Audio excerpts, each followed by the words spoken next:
Halo, kembali bertemu di Selasa Malam. Tax amnesty atau pengampunan pajak adalah penghapusan pajak yang dibayar dengan cara mengungkap harta dan membayarkan uang tebusan. Di era Presiden Joko Widodo, tax amnesty berjalan dua jilid. Pertama, 2017 dan dianggap berhasil dengan catatan. Kedua adalah tahun ini selama 6 bulan sampai akhir Juni. Menyimpan kekayaan di negara bebas pajak membuat para wajib pajak lebih suka menghindari kewajiban perpajakannya. Potensi pemasukan negara pun hilang. Dalam program tax amnesty inilah ada harapan para wajib pajak yang menyimpan kekayaannya di luar negeri membawa pulang hartanya ke Indonesia. Pada dasarnya, tax amnesty jilid 2 ini bertujuan untuk mengumpulkan iuran dari para wajib pajak yang telah menyimpan kekayaannya secara rahasia di negara-negara bebas pajak. Dalam program ini, wajib pajak hanya perlu mengungkapkan harta, kemudian membayar tebusan pajak sebagai pajak pengampunan atas harta yang selama ini tidak pernah dilaporkan. Wajib pajak peserta program pengungkapan sukarela PPS alias Tax Amnesty Jilid 2 hingga Senin 30 Mei kemarin telah diikuti oleh 53.508 wajib pajak dengan 62.383 surat keterangan. Tax amnesty ini tidak hanya mengampuni pemilik harta yang alpa, tetapi juga menjadi sarana bagi pemerintah untuk meningkatkan pendapatan dari pajak serta kepatuhan wajib pajak. Berdasarkan data Direktorat Jenderal Pajak Kementerian Keuangan, pajak penghasilan PPh yang diterima negara dari program tersebut mencapai 10,73 triliun dari total pengungkapan harta bersih sebesar 106,92 triliun. Rinciannya, deklarasi harta dalam negeri dan repatriasi oleh wajib pajak mencapai 92,47 triliun rupiah. Sedangkan deklarasi harta luar negeri mencapai 7,81 triliun. Di sini, harta yang diinvestasikan telah mencapai 6,63 triliun rupiah. Kita terbang ke tahun 2017 saat pengampunan pajak pertama digelar. Ada total wajib pajak yang ikut 956.793 dengan nilai harta diungkap 4.854,6 triliun. Mengapa yang tahun ini jumlahnya tak sebanyak program sebelumnya? Tax amnesty jilid 2 tak bertaji. Benarkah? Kita sama-sama cari jawabannya. Karena bisnis talk tak pernah setengah-setengah menjadi rujukan pembuat kebijakan dunia usaha dan penentu kesejahteraan individu. Saya Mas Sister Tarikan.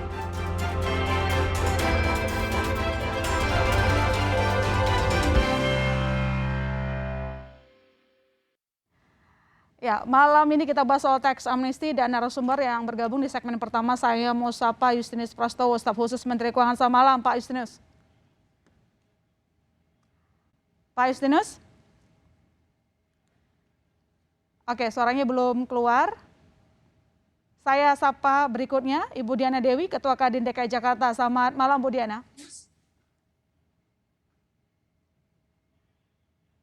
Halo, Ibu Diana. Ini tampaknya Pak Justinus dan Bu Diana masih di mute, boleh di unmute dulu. Bu Diana, Pak Justinus. Iya, selamat malam.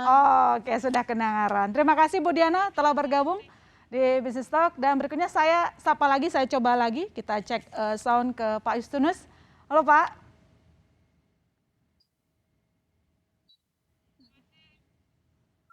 Pak Justinus, dengar suara saya? Oke, tampaknya ini ada masalah teknis. Sembari teman teknis akan menghubungi Pak Justinus, kita akan mulai diskusi pertama ke Bu Diana dulu kalau begitu. Bu Diana, kalau kita lihat serapan atau lebih tepatnya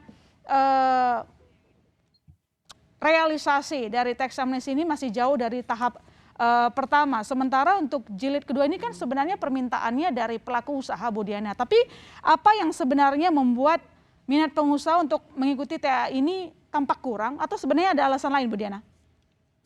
Iya, Mbak. Kita ketahui bersama saat ini. Ya, silakan Bu Diana.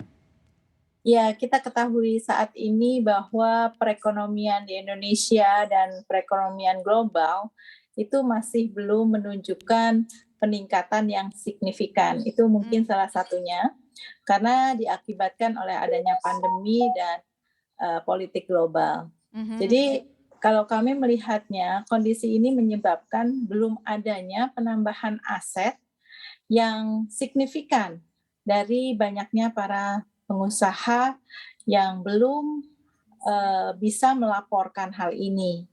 Dan kami pun dari Kadin sendiri telah banyak dan beberapa kali itu sudah melakukan sosialisasi kepada teman-teman untuk dapat semaksimal mungkin mengikuti program pengungkapan sukarela.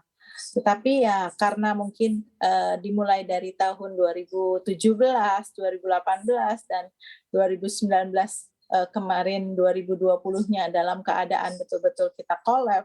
Jadi ini salah satu penyebabnya kalau menurut saya, Mbak. Oke, tapi ini karena udah jilid 2 yang minta juga pengusaha, apakah Anda optimis bahwa nanti bakal banyak pelaku usaha yang mengikuti program ini? Ya, kalau optimis, kami sangat optimis dan sangat berharap sekali karena masih ada 1 bulan ya. Ya. Sehingga akhir-akhir pelaporan, saya yakini akan ada peningkatan yang signifikan, gitu Mbak. Oke, karena masih ada 1 bulan, artinya kita optimis bahwa nanti program ini masih akan digunakan, dimanfaatkan begitu ya oleh pelaku usaha. Nanti kita tunggu. Sebelum ke Bu Diana, saya perpanjang, saya ke Pak Justinus kalau begitu. Suaranya sudah aman ya Pak? Aman.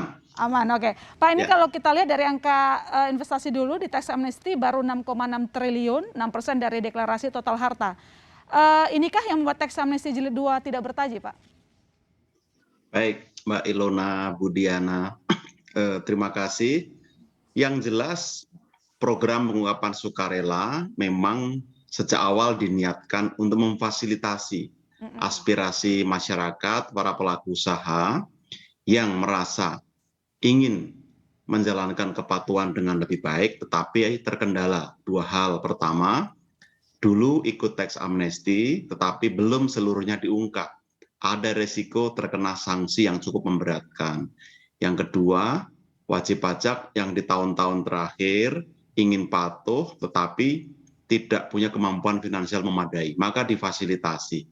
Nah, sekarang kami menunggu saja, mudah-mudahan banyak masyarakat saja memanfaatkan program ini, karena ini program yang sangat bagus yang diberikan terakhir sebelum kita masuk ke era transparansi secara penuh di tahun 2023. Nah, kalau melihat perkembangan secara statistik cukup bagus karena terakhir sudah ada 55.000 wajib pajak ikut dengan harta diungkap itu lebih dari 110 triliun dan lebih dari 11 triliun penerimaan pajak yang diperoleh dari program PPS ini. Kami optimistik, ini juga kebiasaan orang Indonesia yang seringkali injury time. Jadi memastikan saya pengen ikut, memantapkan diri, injury time nanti ikut. Kita optimistik sebulan terakhir ada peningkatan signifikan, Mbak Ilona. Oke, dengan tadi disebutkan upaya dan menunggu, kalau kita lihat memang ini total sekitar 100T deklarasi harta dalam negeri dan luar negeri. Jauh di bawah pencapaian jilid pertama, Pak. Tapi apakah Anda masih optimis meski memang tadi disebutkan masih ada waktu ya 1 bulan? Ya, memang pemerintah dan DPR tidak menetapkan target untuk PPS kali ini, program sukarela, karena kami ingin mendorong kesadaran dan partisipasi secara sukarela dari masyarakat wajib pajak. Kalaupun tidak ikut program PPS, setelah program ini selesai, berakhir, Ditjen Pajak sudah punya data yang sangat berlimpah, data yang mumpuni untuk ditindaklanjuti dengan tindakan-tindakan yang terukur sesuai undang-undang, misalnya pemeriksaan pajak, penyidikan, dan lain-lain. Jadi kali ini pun Ditjen Pajak sudah mengirimkan lebih dari 3 juta wajib pajak sudah dikirimi melalui email dan sarana lain informasi adanya selisih antara laporan SPT dengan data yang ada di Ditjen Pajak. Harapannya akan ada klarifikasi. Bila memang belum diungkap, silahkan untuk diungkap karena waktu pun masih tersedia kurang lebih 1 bulan ini. Artinya mau ditegaskan Pak bahwa lapor nggak lapor ini para pelaku usaha tidak akan ada namanya tax amnesty jilid 3 mungkin? Ya, tidak ada karena dipastikan sekarang ini sistem perpajakan di Indonesia sudah menuju era transparansi. Sudah ada undang-undang tentang pertukaran informasi perpajakan. Ada keterbukaan akses dan yang jelas tahun depan core tax system bisa diselesaikan, maka tidak ada alasan lain untuk tidak melakukan tindakan-tindakan terukur sesuai undang-undang untuk memastikan kewajiban pajak dilaksanakan dengan benar. Oke, Bu Diana boleh minta responnya karena ini tax amnesty jilid 2 adalah permintaan pelaku usaha, tetapi ternyata realisasinya meski Anda katakan ada sejumlah hambatan, tapi kan bukankah karena ini permintaan pengusaha harusnya patuhnya lebih patuh dong dibandingkan tahap pertama? Ya, tadi yang saya sampaikan kemungkinan besar dan saya sangat optimis. Tadi Pak Justinus juga sampaikan kalau biasanya orang Indonesia kalau sudah terakhir baru mulai sadar dan ingat. Jadi saya yakini bahwa memang potensinya untuk 1 bulan ini prosentasenya akan lebih besar. Dan kalau teman-teman pengusaha yang meminta, tetapi kan memang tidak semua teman-teman pengusaha kondisinya memang sehat. Jadi memang pengaruh dari pandemi itu sangat berpengaruh sekali. Jadi mungkin masih yang lalu ada tumpukan, betul. Tetapi pada saat tahun 2020 ini terkuras. Nah inilah yang membuat kemungkinan bahwa terkurangi apa yang menjadi optimis dari teman-teman sebelumnya. Oke, jadi bukan karena pelaku usaha itu lebih senang simpan aset dari dolar daripada rupiah gitu ya? Gimana? Iya nggak? Kok ketawa Bu Diana? Karena kalau dolar itu tipis ya Mbak ya? Makanya saya konfirmasi aja, ini ada Pak Justinus dengar mungkin ada fasilitas lain disediakan supaya ini pelaku usaha nggak cuma doyan simpan dolar gitu loh maksudnya Pak Justinus. Ya, tapi kita ketahui seperti yang disampaikan Pak Justinus bahwa sekarang ini kita tidak bisa lagi walaupun yang tipis-tipis itu ditaruh di kasur itu sudah tidak bisa karena transparansi itu sehingga ya pastinya teman-teman mempunyai kesadaran yang tinggi dan ini kalau saya yakin bahwa ini adalah fasilitas yang harusnya dipergunakan oleh teman-teman. Oke, baik. Kita tunggu konsistensinya, nanti kita lanjutkan lagi karena pertanyaan berikutnya ke Pak Justinus. Di jilid 2 ini paling banyak yang dikumpulkan dari dalam negeri. Pertanyaannya, sesulit apa sebenarnya kita mengejar harta yang ada di luar negeri? Jangan dijawab dulu Pak Justinus. Setelah jeda, Business Talk masih akan segera kembali.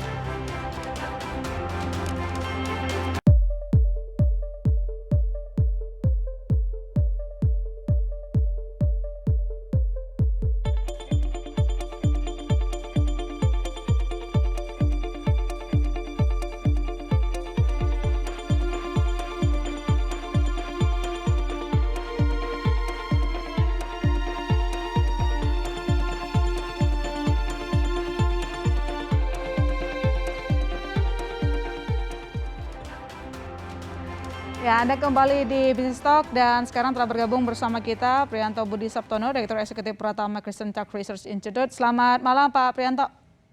Selamat malam Mbak. Oke, kita akan bahas realisasi tax amnesty jilid 2, tapi sebelumnya saya ke Pak Justinus dulu. Pak Justinus, kalau kita lihat deklarasi harta di jilid 2 ini masih paling banyak dalam negeri. 92 triliun rupiah. Pak Justinus, pertanyaannya sesulit apa mengejar harta yang ada di luar negeri? Karena yang tadi masih dalam negeri dominannya. Baik, memang kalau kita banding pencapaian tax amnesty 2016 dengan PPS 2022 cukup berbeda dari sisi statistik atau angka. Kami meyakini memang sudah cukup banyak wajib pajak ikut tax amnesty 2016, apalagi waktu itu amnesti pajak pertama sejak kurang lebih 25 tahun terakhir. Dan juga tarifnya cukup rendah waktu itu, sekitar 2%. Nah, kali ini memang tarifnya lebih tinggi dibanding periode lalu, kurang lebih 6% untuk yang lama dan 14% untuk yang baru. Artinya memang ada perbedaan dari si tarif meskipun tetap lebih rendah dibanding tarif normal 30%. Nah, kami juga terus menerima informasi, data dari negara-negara mitra. Terus kita kumpulkan dan kita profile Mbak Ilona, harapannya kita menunggu wajib pajak untuk ikut sampai akhir 30 Juni. Bila nanti tidak ikut, tentu Ditjen Pajak akan melakukan tindak lanjut, memberikan himbauan untuk pembetulan, lalu dihimbau untuk membayar pajak, pemeriksaan ataupun penyidikan. Tapi pada intinya bukan karena kami sulit untuk menjangkau, tetapi karena memang dalam periode ini kita berikan kesempatan lebih dulu kepada para wajib pajak untuk melaporkan secara sukarela. Nah, nanti setelah 30 Juni baru kita melakukan tindakan-tindakan, termasuk kita juga bisa meminta pada negara mitra untuk memberikan informasi data yang diminta sepanjang kita sedang melakukan upaya-upaya hukum terhadap para wajib pajak tersebut. Pun kalaupun Anda mengatakan tadi soal tarif, harusnya kan sudah sama-sama tahu ya, Pak, harusnya tidak menjadi kendala untuk merealisasikan ataupun melaporkan harta mereka. Apalagi kalau misalnya pengampunan pajak dilakukan berkali-kali, bukankah ini nanti akan sedikit memanjakan gitu ya, Pak Justinus? Betul, jadi ini juga sinyal yang dikirimkan pemerintah. Kenapa ini terakhir? Karena pemerintah harus kredibel. Kita harus punya kewibawaan bahwa pajak adalah kewajiban. Sehingga ini kesempatan terakhir yang diberikan.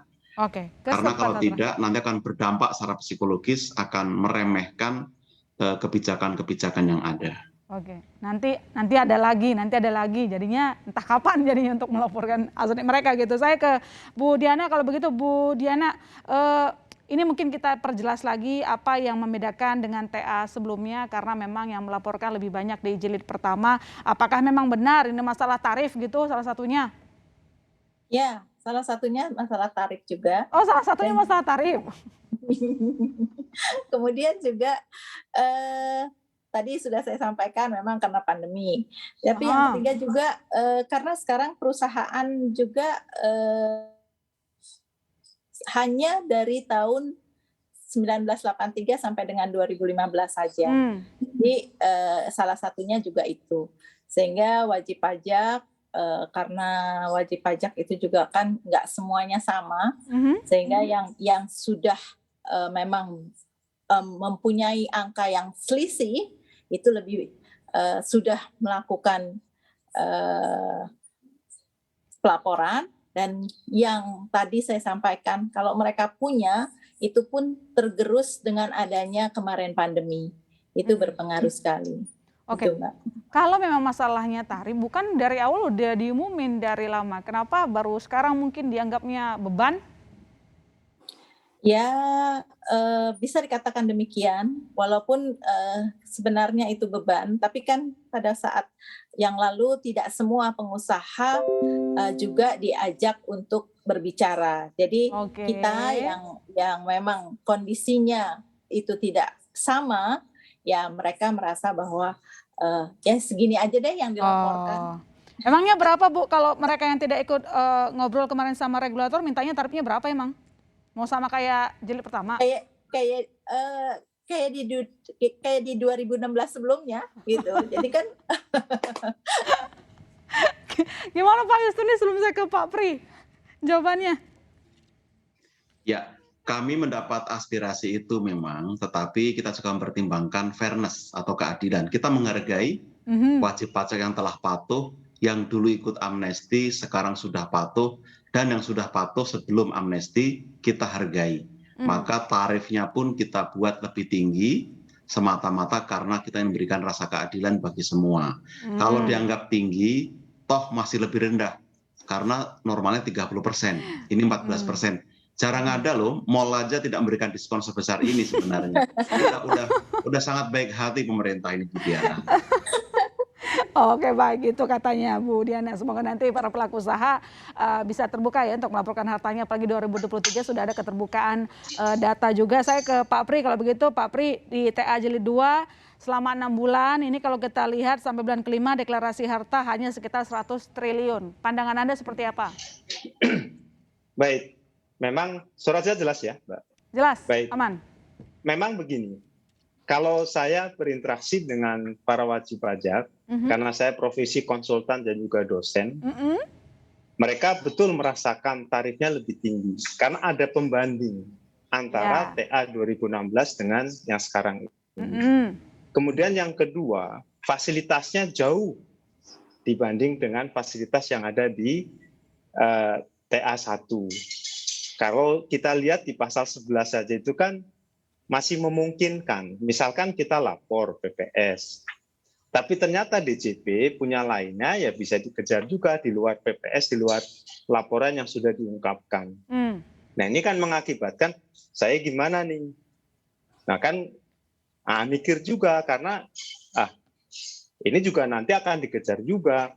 Nah yang menarik adalah sebetulnya konsep dasar dari PPS ini kan kalau ngelihat di naskah akademik berasal dari offshore tax evasion.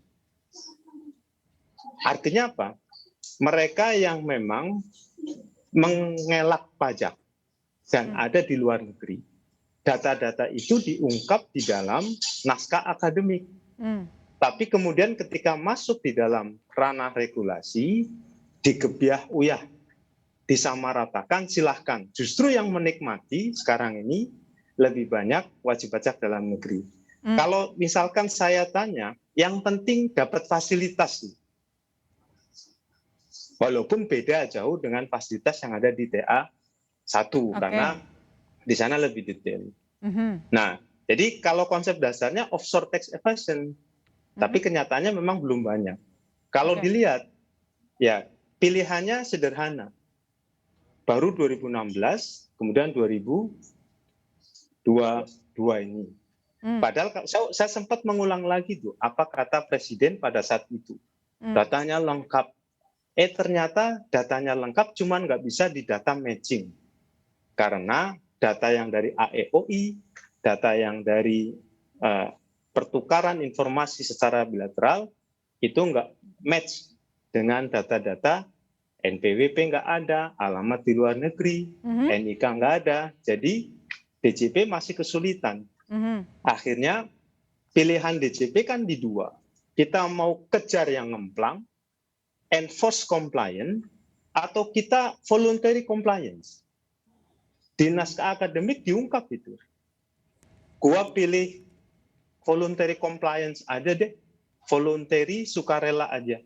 Soalnya kalau gua kejar yang ngemplang, contoh Amerika Serikat menjadi bukti gagal ketika Amerika ngejar pajak.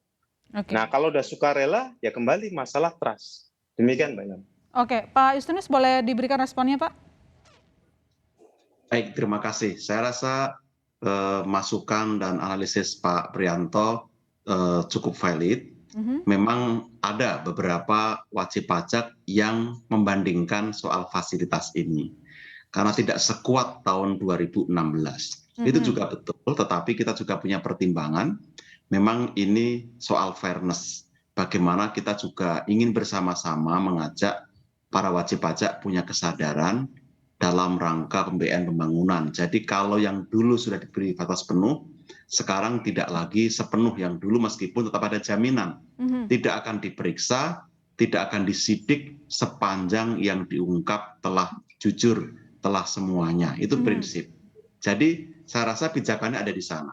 Karena kalau kita berharap fasilitasnya penuh dan seperti tahun 2016, ada yang salah dalam sistem perpajakan kita. Karena kita seolah-olah pemerintah menyerah kepada para pengemplang pajak, kepada para mereka yang menghindar pajak selama ini.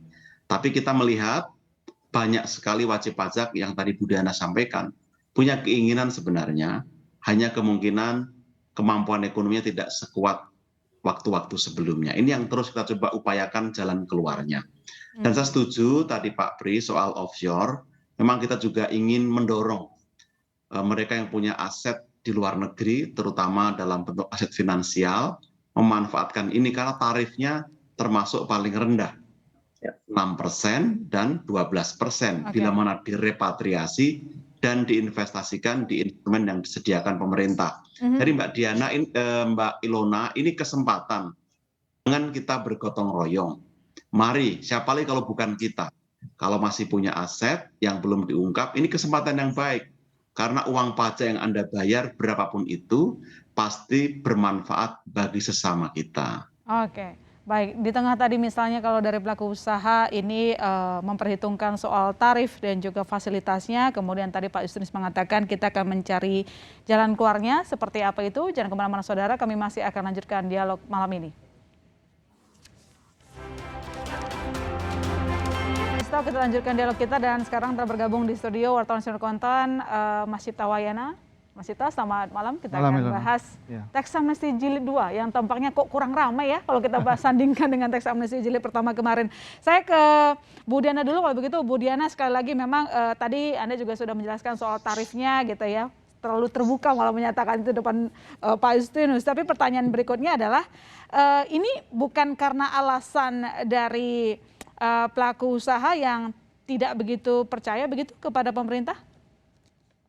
Tidak, Mbak. Tidak. Kalau karena tadi juga sudah disebutkan bahwa ini keinginan dari pengusaha. Dan pengusaha saat ini justru happy lah dengan adanya PPS ini, dan juga ini adalah fasilitas. Cuma memang tidak semua kondisi yang seharusnya mereka melakukan PPS, tetapi ada kendala yang di luar dugaan. Itulah yang menyebabkan sepertinya teks amnesti jilid 2 ini tidak populer gitu. Oke. Happy sebenarnya, cuman ada kendala gitu ya di bagian usaha. Kalau begitu saya ke Pak Justinus, tadi di segmen sebelumnya Anda mengatakan bahwa kita akan cari jalan keluarnya begitu supaya untuk teks amnesti jilid 2 ini dapat berjalan dengan sukses. Apa itu, Pak? Ada diskon lagi atau apa gitu? Ya. Yang pertama, kita waktu merumuskan program pengungkapan sukarela di Undang-Undang 7 2021 menyadari kondisi wajib pajak ini. Di sisi lain kita juga ingin sebenarnya mendorong kepatuhan pajak secara lebih penuh, lebih kuat. Maka kita beri waktu 6 bulan dengan harapan mereka sudah tahu lebih awal ada program ini, seiring pemulihan ekonomi juga punya kemampuan membayar.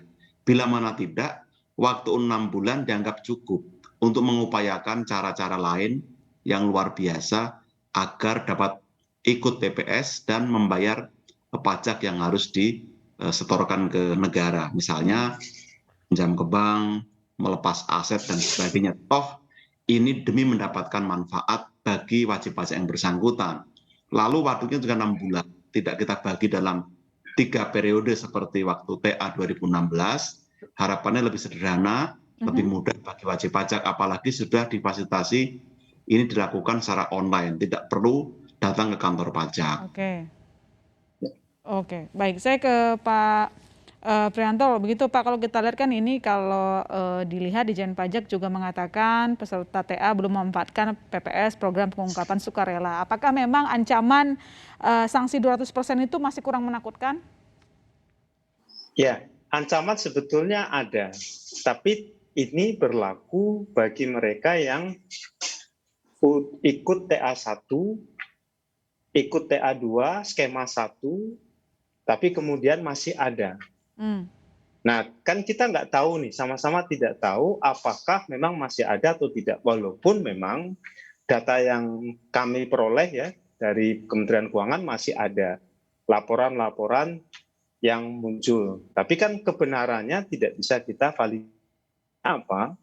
Sampai sekarang memang teman-teman di Kementerian Keuangan di DJP belum bisa mengakses walaupun memang sudah ada.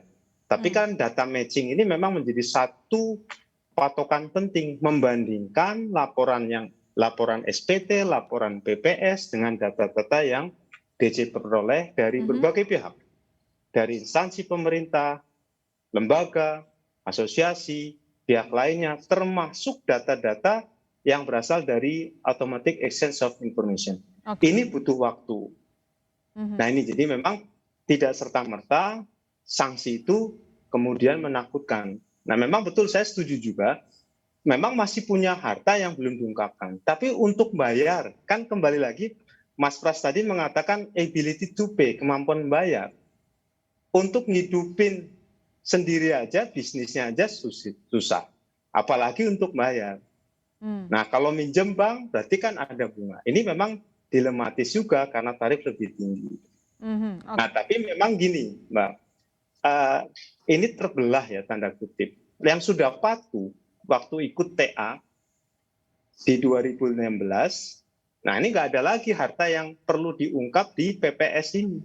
Bayarnya lebih tinggi. Nah, bagi mereka yang memang masih punya harta sesuai dengan data di naskah akademik, memang ini kesempatan untuk ikut. Walaupun betul, dulu udah ikut lebih rendah, tapi sekarang kalau dihitung jauh lebih rendah dibanding tarif normal PPh orang pribadi, khususnya yang orang pribadi 2016 sampai 2020. Tinggal masalahnya kan ini yang sedang dibangun oleh Bu Menteri bersama tim di Kementerian Keuangan, di DJP ini kan membangun trust. Ya, ya secara sederhana, Mbak Ilona punya suami suka Mbak Ilona karena Mbak Ilona atau suami. Bagaimana Mbak Ilona terima, nah ini contoh sederhana, Mbak Ilona terima calon suami itu karena Mbak Ilona percaya pada calon suami Mbak Ilona. Demikian pula kita di DJP, kita percaya pada DJP. Jadi memang ini perjuangan berat, ya, tantangan berat bagi DJP membangun trust supaya betul-betul voluntary compliance nantinya meningkat, idealnya cooperative compliance. Demikian. Oke, as konsultan berarti tadi kan Anda sedikit menyinggung ini, apakah mereka ini trust-nya udah oke belum ke pemerintah? Dan kemudian juga kalau dilihat apakah mereka akan memanfaatkan tax amnesty jilid 2 ini atau tidak? Sebagian yang saya temui memang akan. Biasa, betul, injury time. Injury time. Ini waktu masih cukup kok gitu. Apalagi semuanya lo online, tinggal bayar, katakanlah seminggu terakhir masih oke, Mbak. Ini seminggu terakhir masih oke, tinggal mudah-mudahan doa Mas Pras itu semua nih minggu terakhir. Saya pun terus ngomong masih cukup kok. Ketika ada gimana Pak? Udah seminggu terakhir masih cukup kok. Yang penting sekarang hitung-hitung dulu. Gitu. Jadi saya pun melakukan hitung-hitung dulu. Demikian Pak. Itu tolak ukurnya sukses nggak sukses seminggu menjelang akhir tanggal nanti gitu.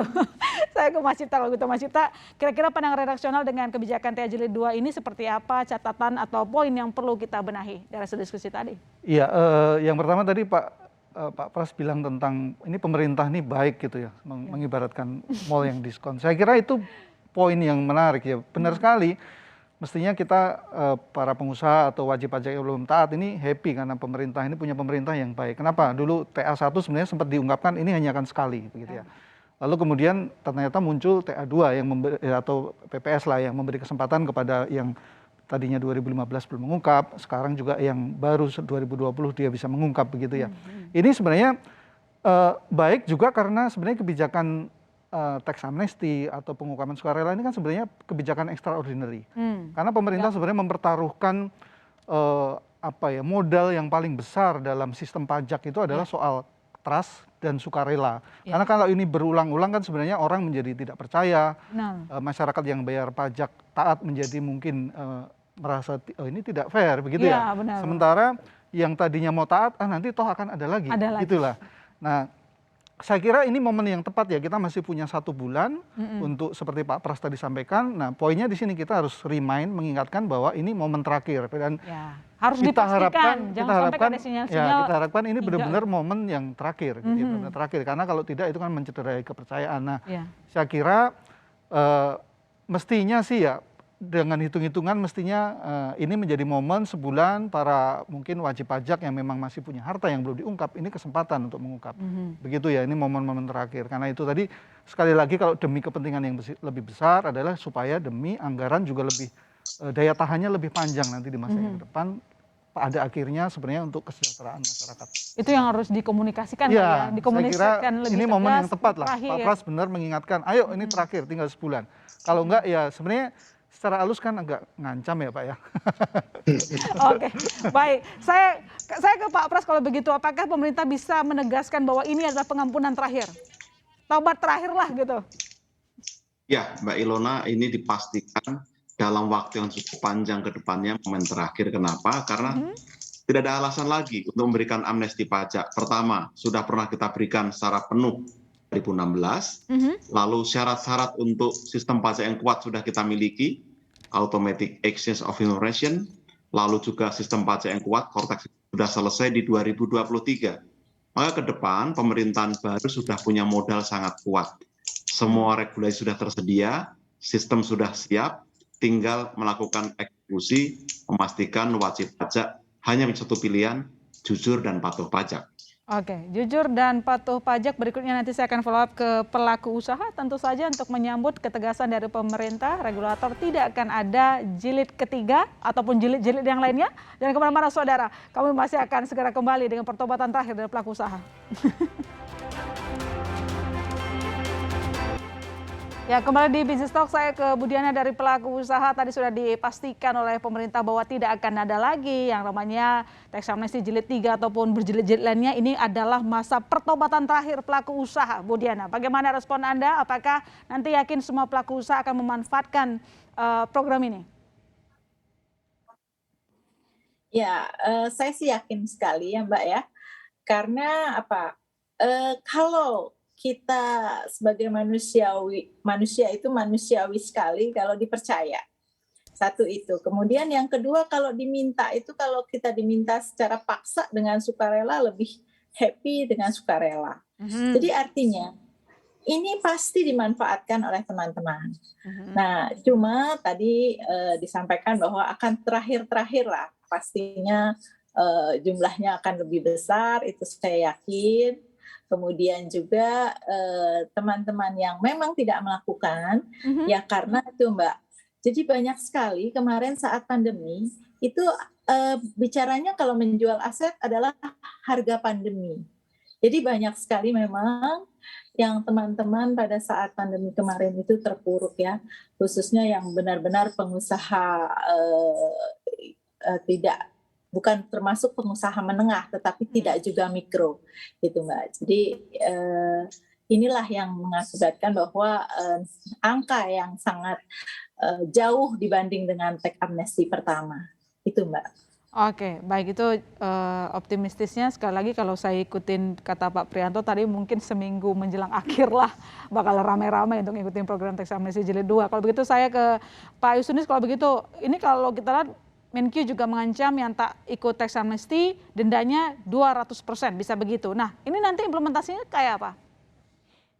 Baik, tentu pijakan kita adalah data dan informasi yang sekarang ada di Ditjen Pajak, yang sudah semakin banyak diterima oleh Ditjen Pajak dari luar maupun dalam negeri.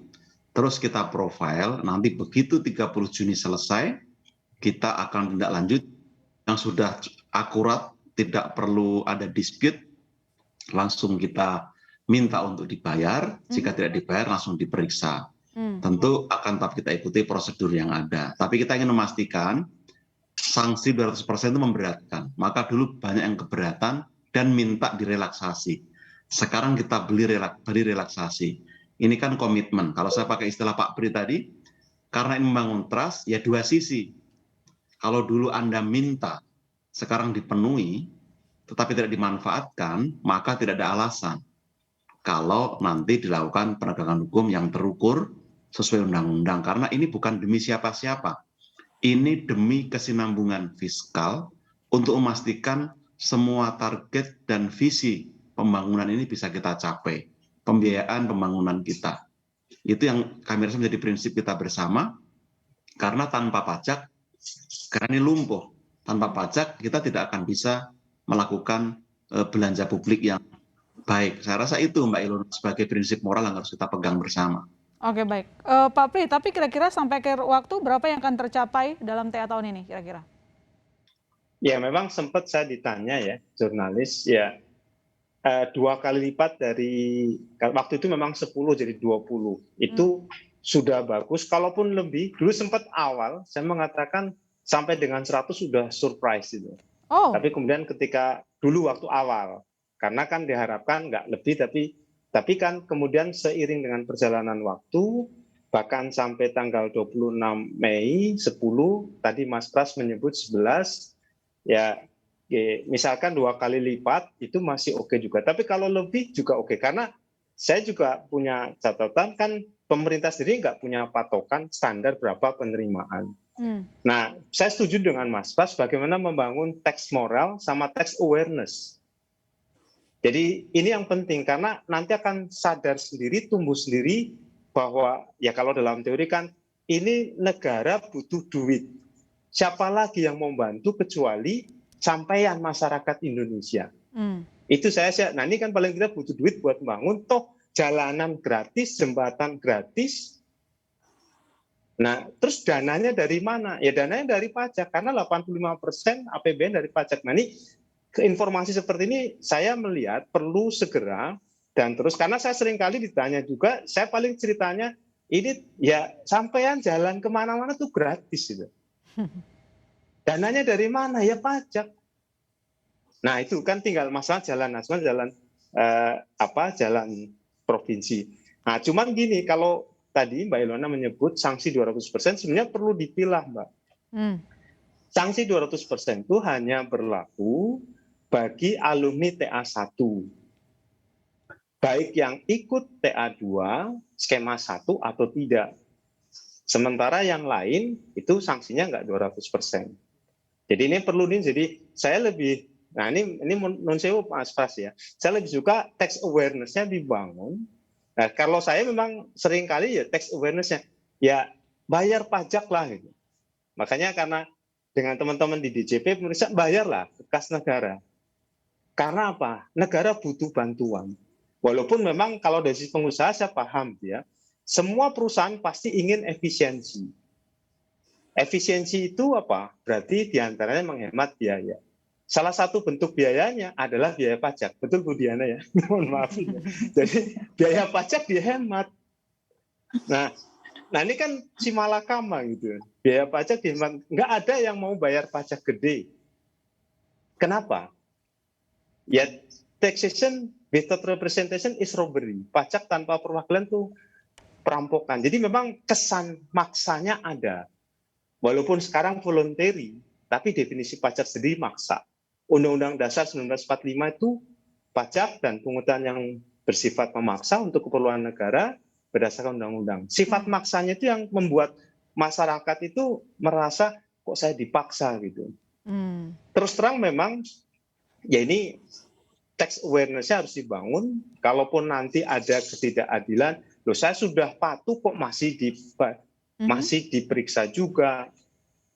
Nah, teman-teman pemeriksa juga kadang-kala dibatasi oleh waktu juga meriksa. Demikian, Mbak. Oke, singkat saja Pak Justinus, soal tax awareness tadi, Anda responnya bagaimana?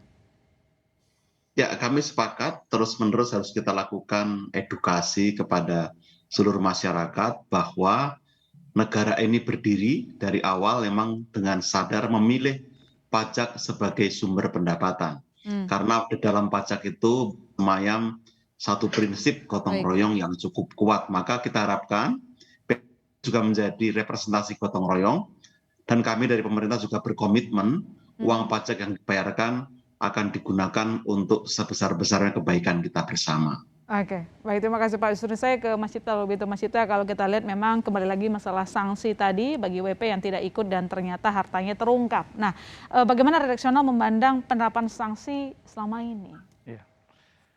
Ya akhir-akhir ini ya Mas Pras ya, kita ada banyak berita tentang sanksi pidana di Jogja, di Jakarta Timur kalau nggak salah ya. Itu sebenarnya ya di satu sisi ini menjadi istilahnya contoh yang baik, maksudnya contoh untuk mengingatkan masyarakat. Tapi kita tahu bahwa ini kan sebenarnya gunung es saja. Seperti Mas Pras sebut tadi, sebenarnya misalnya ada 3 juta ya yang sudah dikirimin surat dan sebagainya. Ini kan sebenarnya mereka ini adalah orang-orang yang sebenarnya tidak taat ya. Artinya, nah dalam hal penegakan sanksi tentu ini menjadi perhatian juga. Kita tunggu sebenarnya seperti apa. Tapi menarik juga poin Pak Pri dan juga hasil diskusi malam ini bahwa ini harus imbang antara satu sanksi, lalu yang kedua adalah edukasi supaya ada kesadaran tadi, supaya akhirnya ya orang membayar pajak bukan karena ditakut-takuti oleh sanksinya, tapi memang karena ada kesadaran saya harus berkontribusi untuk negara ini, wujudnya adalah salah satunya pajak. Begitu. Tapi yang paling penting soal trust tadi juga ya, yang harus dibangun betul. kan, mau dikasih kayak apa, kalau misalnya nggak percaya ya susah juga ya, begitu. Betul. Baiklah, kalau demikian diskusi kita sebenarnya masih panjang yang ingin kita bahas gitu, tapi harapannya ya semoga untuk tax amnesty jilid 2 ini dapat sukses, meskipun kalau dibilang tadi injury time, hobi sekali injury time. Ini merupakan ladang pertobatan terakhir Anda, para pelaku usaha yang belum sempat melaporkan pajaknya, karena tadi dari regulator sudah memastikan bahwa ini merupakan program tax amnesty terakhir tidak ada susulan, tidak ada jilid-jilid yang lainnya, karena ini berkaitan juga terkait dengan integritas dari regulator. Dengan demikian saya ucapkan terima kasih ke Pak Justinus Prastowo, staf khusus Menteri Keuangan yang telah bergabung bersama kami malam ini, Pak. Terima kasih banyak. Terima kasih Mbak Ilona, Mas Ya. Cipta. Dan saya juga ucapkan terima kasih ke Bu Diana Dewi, Ketua Kadin DKI Jakarta. Terima kasih Bu, selamat kembali melanjutkan sosialisasi ke para pelaku usaha gitu ya. Semoga baik. Dan berikutnya Pak Priyanto Budi Saptono, Direktur Eksekutif Pratama TRI. Selamat malam Pak, terima kasih telah bergabung bersama kami atas pandangannya, dan tentu saja wartawan senior kontan Mas Cipta Wahyana atas pandangan redaksionalnya. Dengan demikian saudara, saya masih serta Regan menutup acara Bistalk malam ini mewakili seluruh kerabat yang bekerja. Sampai jumpa Selasa depan.